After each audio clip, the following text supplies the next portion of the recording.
Hi everyone and welcome to the Learning Ladder. My name is Isabella and today I am doing my homeschool planning, officially starting it all off, and I thought I'd take you along with us so you can see everything that I do, what my process is.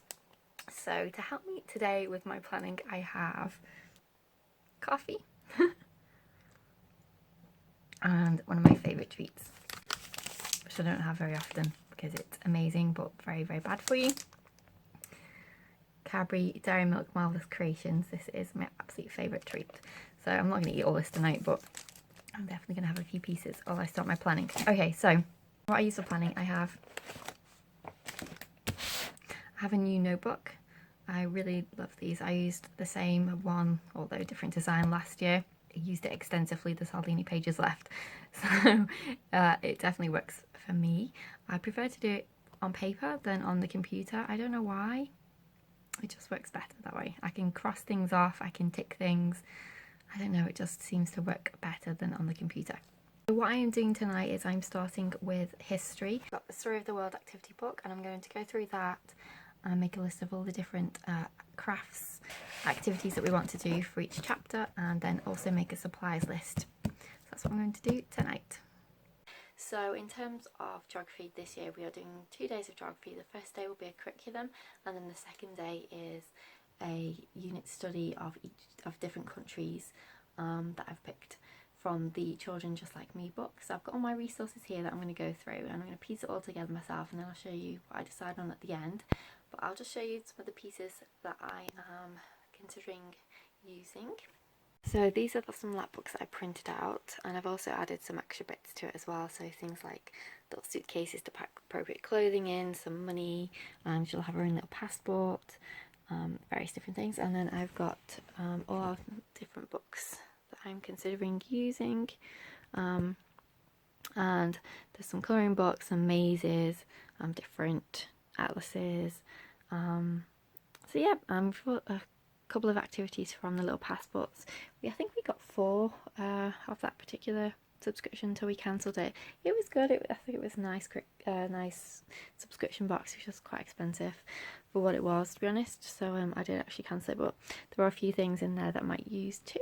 So once I've done everything, I'll show you what I decide to do. But first, I am going to put the lap books into a binder, ready to go. Yeah, so I thought I'd give a quick update as to where I am with my planning. So I think we ended up the last video, I was talking about geography. So we'll just backtrack back to the very first video where I was talking about history. So what I ended up doing for history was going through the activity book week by week, making a note of what activities I actually wanted to do that week and the supplies that I'd need. So I did that for the whole of the book because it didn't actually come with a supply list. So I can use this list then when I'm shopping. So that's why I actually went through that. It'd be great if the included a supply list, but they don't. So there we go. So I ended up doing that. But most importantly, obviously choosing the activities, because there are quite a few different ones to pick from.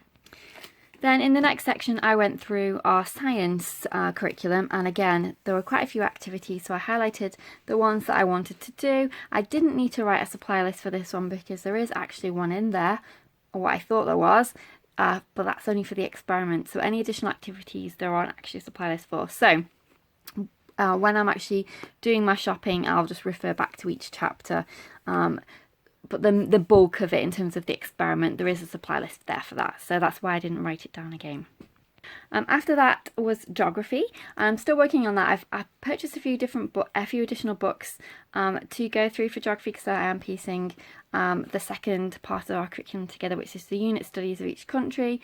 So I'm still piecing that together, but I have decided on exactly which countries I'm going to do and what resources I'm going to use. And also for science, I'll backtrack slightly, I have made our vocabulary cards. I haven't laminated or cut them out yet.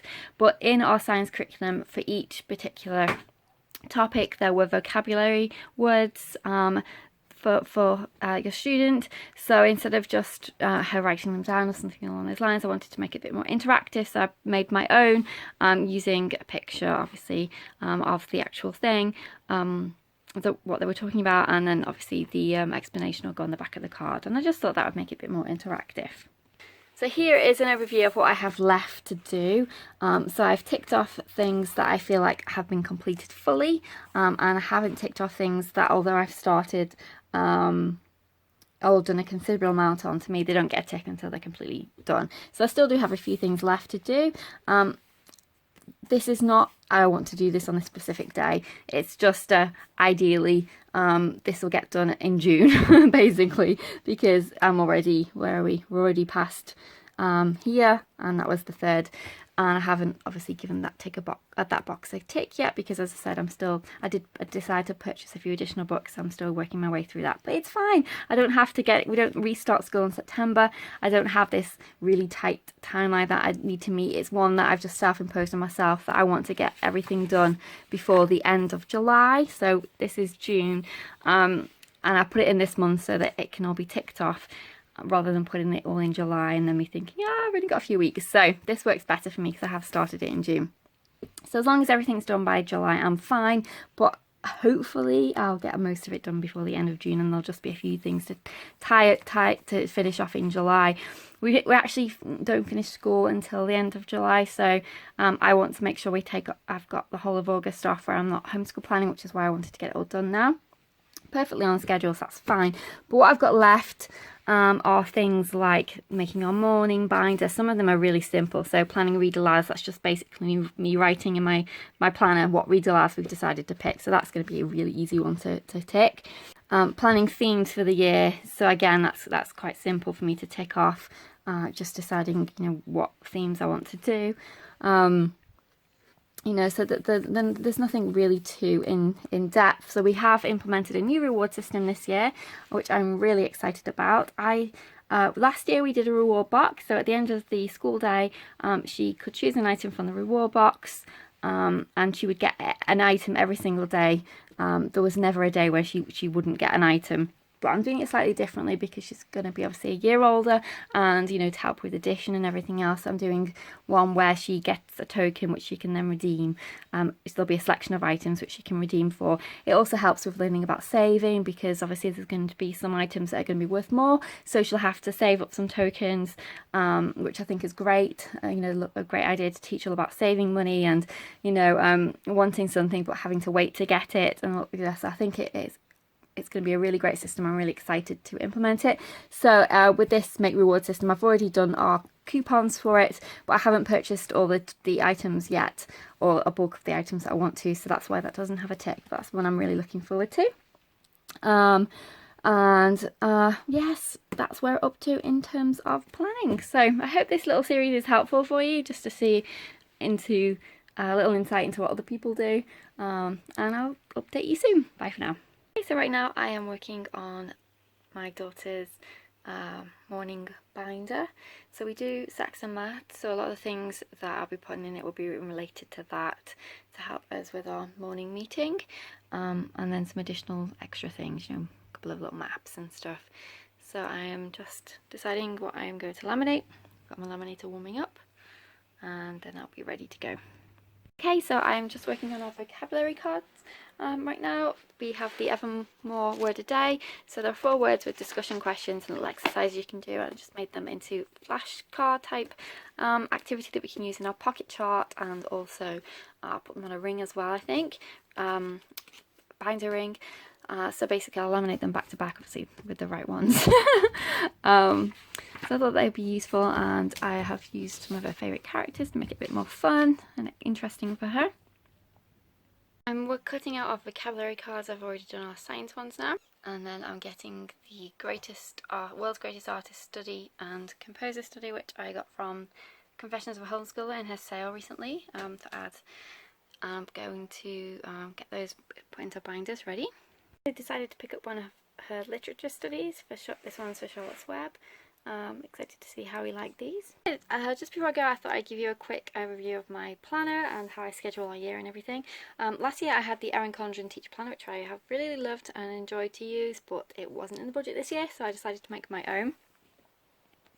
So when I'm scheduling our year out, I use an academic calendar. We school for 39 weeks as per the school system over here, and I try to do it where it's we school for 6 weeks on, 1 week off, thereabouts. There are occasions where I spread over the holiday longer. For example, we always take August off, and we usually have 2 weeks off for Christmas and April for Easter, but other than that, it's just usually 1 week off at a time.